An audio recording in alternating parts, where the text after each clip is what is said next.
केंद्रीय मंत्री और एलजेपी-आरवी के अध्यक्ष चिराग पासवान ने यह कहा कि वो आखिरी सांस तक पीएम मोदी के साथ हैं।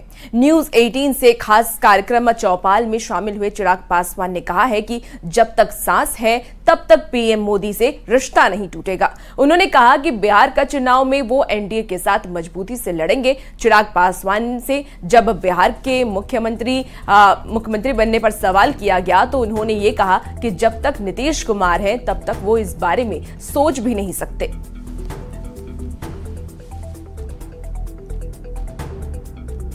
ऐसा अटूट रिश्ता है कि कम से कम जब तक मेरी सांसें हैं तब तक मेरे प्रधानमंत्री से वो रिश्ता दुनिया की कोई ताकत नहीं तोड़ सकती। मैंने हमेशा इस बात को भी कहा है कि जब मैं चाहता हूं कि भाई जातीय आधार पर जनगणना होनी चाहिए, मैं सार्वजनिक करने का मैं पक्षधर नहीं हूं, बट जो सरकार नीतियां बनाती है एटलीस्ट ये डेटा उन सरकारों के पास होना चाहिए। ये कि एनडीए 2020 विधानसभा के चुनाव में मजबूती से एकजुटता के साथ न सिर्फ चुनाव लड़ेगा बल्कि अच्छा, क्या बीजेपी की वजह से चिराग को नीतीश के साथ रहना पड़ रहा है? यस या नो?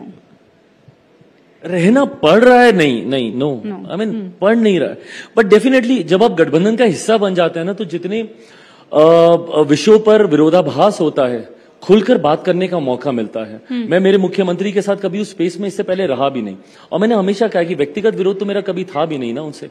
नीतियों को लेकर मुझे उनसे शिकायतें जरूर थी, जो मुझे लगता है कि इस प्लेटफॉर्म ने मुझे मौका दिया क्लियर आउट करने का। सूत्रों के हवाले से खबर आ रही है कि सरकार वन नेशन वन इलेक्शन लागू करेगी। इस कार्यक्रम में बिल लाया जाएगा और पूर्व राष्ट्रपति कोविंद की अध्यक्षता वाली कमेटी ने वन नेशन वन इलेक्शन पर सिफारिश भी की है। सरकार 2029 से पहले वन नेशन वन इलेक्शन लागू करेगी और इस बात पर बिहार में सियासी घमासान भी शुरू हो गया है। एनडीए नेता समर्थन में हैं तो वहीं आरजेडी ने इसका एतराज जताया है। लाल किले से तिरंगे की साक्षी में देश के राजनीतिक दलों से आग्रह करता हूं, देश के संविधान को समझने वाले लोगों से आग्रह करता हूं कि भारत की प्रगति के लिए, भारत के संसाधनों का सर्वाधिक उपयोग जन सामान्य के लिए हो, उसके लिए वन नेशन वन इलेक्शन के सपने को साकार करने के लिए हमें आगे आना चाहिए।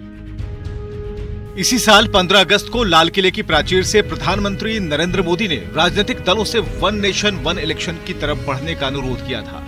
अब सूत्र बता रहे हैं कि पूर्व राष्ट्रपति कोविंद की अध्यक्षता वाली कमेटी ने वन नेशन वन इलेक्शन पर सिफारिश कर दी है और सरकार 2029 से पहले वन नेशन वन इलेक्शन लागू करेगी। इसी कार्यकाल में यह बिल लाया जा सकता है। एनडीए में शामिल दलों ने इसका स्वागत किया है। वन नेशन वन इलेक्शन के सवाल पर जनता दल यूनाइटेड